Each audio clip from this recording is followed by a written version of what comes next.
Hello and welcome to the very last day of 11/11 January, where I challenged myself to talk for 11 minutes and 11 seconds unscripted and largely unedited about anything that came to mind, really. Sometimes I'd have an idea and sometimes I wouldn't. And I wanted to see what would happen when I did that, and here we are, the last day of January, and what has happened? I gained a couple of viewers, not many. I lost one as well. And that's okay. I had changed direction. It was a new direction. I was no longer talking about getting to zero plastics. That had been a bold statement that I'd made around about February of 2025. I want to get to zero plastics. There's so many plastics in my life, and I still would love to get to zero plastics, but I'm not sure that I want to make content about getting to zero plastics. I'm not sure that I feel that's not the thing that isn't what I can talk about consistently. Also, because my perception is that that would involve buying more products. I don't know. It's not what it didn't fill me with joy. So then we tried this. And what have we learned so far? We've learned that, for starters, this wasn't for the views. And it's just as well because I didn't get any. And I lost a subscriber. And that's okay. That's okay. The first thing so 11 things that I've learned during the 11/11. Number one, I got comfortable talking to this camera, or I should say I got more comfortable talking to this camera. I do quite like talking to camera. But as soon as I started posting them, I was like, oh, this feels different. Talking to the camera, knowing that I'm about to post this does actually feel different. So I got more comfortable with that. I got more at ease with that, shall we say, which is a good thing to learn. Number two, I learned stuff about myself that I didn't know, and that's always great, isn't it? So, for example, I learned about repeat themes that came up. I wasn't necessarily expecting around neurodivergence, which maybe I was expecting that to be a bit of a repeat. I learned I was holding quite a lot of anger. I'm still holding quite a lot of anger about an autism assessment stroke diagnosis that I need to revisit and reopen and get a second opinion and all these things. And I haven't really processed that. And I learned that it's very hard for me to stick to a straight line when I'm talking without a script. This might be everyone. I don't think so, though. Some people are just very good at they'll hold a story in their head and they will tell that story and there are no tangents. I am a tangent queen and I have to embrace that about me. Number three.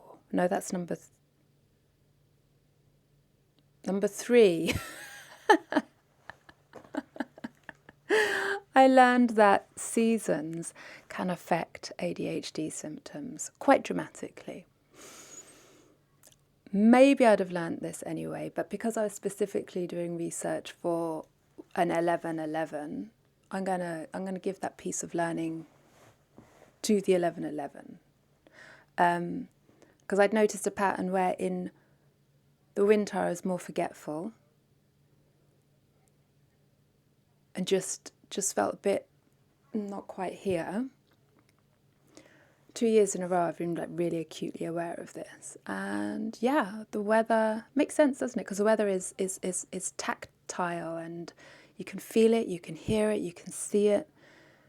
It kind of plays on all of the senses in that way.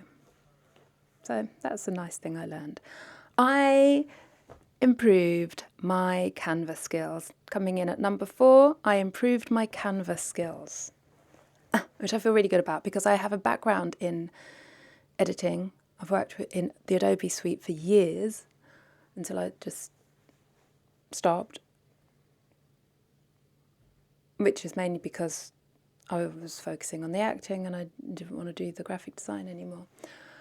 But I'd never really gotten to grips with Canva, and I didn't want to like pay for the Adobe suite if, you know, to do the odd bit here and there. And it really bothered me. I'm quite an intuitive learner. Taught myself the Adobe suite, taught myself editing. I'm like, how hard can Canva be? But I found it really hard. So this got me better at Canva, which I'm really grateful for. Number 5, I learned that even after a month of talking to myself, I still don't know what I want to talk about. And when I say talking to myself, I mean talking to this camera and hopefully talking to you. I still don't know what I want to talk to you about though. But I do want to talk. So I learned that I confirmed that I want to talk, but I didn't learn what I want to talk about. So it's more research needed, I guess. Number 6, even though I didn't get more views, in fact I got 0 views on quite a lot of these videos so far, and that's okay. I continued to post consistently. I said I would do the thing, and I did the thing. I said I was going to post every day in January, and I posted every day in January. Today might be going up a little bit later than usual, but that's okay. It's still going up today. And it matters to me. That matters to me because I'm a big non-finisher of projects.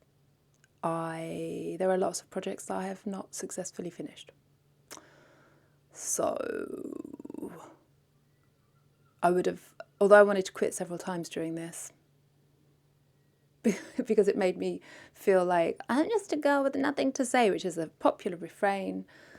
It kind of was proving that some days when I'd come here and I'd sit down, I'd be like, I don't know, I've got nothing, I've got nothing, I've got nothing, I've got nothing, which I'll talk more about later because that brings me to a later point. But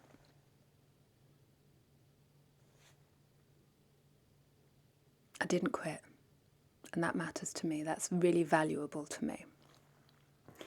Number 7, I need to spend more time investigating my why. Why do I want to communicate on YouTube? I know that I do, but I don't know why. And that's probably a problem. By the way, I am reading from notes.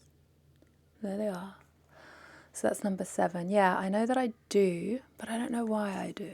I mean, like, in a way I do know why I do. I think it's because I feel like the need of a creative outlet.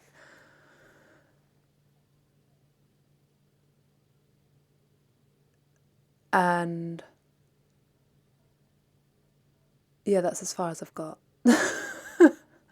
A public creative outlet, not just a private one, because I have plenty of private creative outlets. But the why eludes me. Number 8. Yeah, I learned that my zero plastics initial videos were probably a really good instinct and a really good direction to take if I'd had more heart behind them. If I'd had like the heart and desire to continue on that thread, I think that I'd be doing quite well, because comparatively those few small handful of videos did like so much better than any of these have. They're all hidden currently. But and I guess that's quite niche, you know, somebody who looks like me, with my racial background, hair like mine, mixed African American and white British and Scottish, testing out products like hair shampoo and conditioner bars. It was niche, but it didn't spark enough joy for me to consistently make videos about it. So that's okay. Number 9, I learned, this is really important because this I can transfer to other things in my life. I learned that I would rather be doing it wrong and be doing it cringe, be doing it badly, than not be doing it at all. and be hiding away. Yeah. Yeah.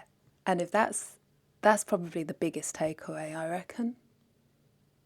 Yeah. Take that. Number 10. I'm not always in the mood to film. Some days I've got very, very, very, very low energy. And that could happen on set, that could happen in a play, but then I think something called actor's adrenaline kicks in and you just do it. When it's this, they're just the days when I don't want to do it. Then a daily format doesn't work for that. Yeah. I suspect that might have something to do with ADHD, but maybe it doesn't. Maybe it doesn't. And 11, another important lesson, another one of my favourites, might be my favourite. I still have much to learn. I still have so much to learn, and I'm very much looking forward to learning it with you. 1111, thank you.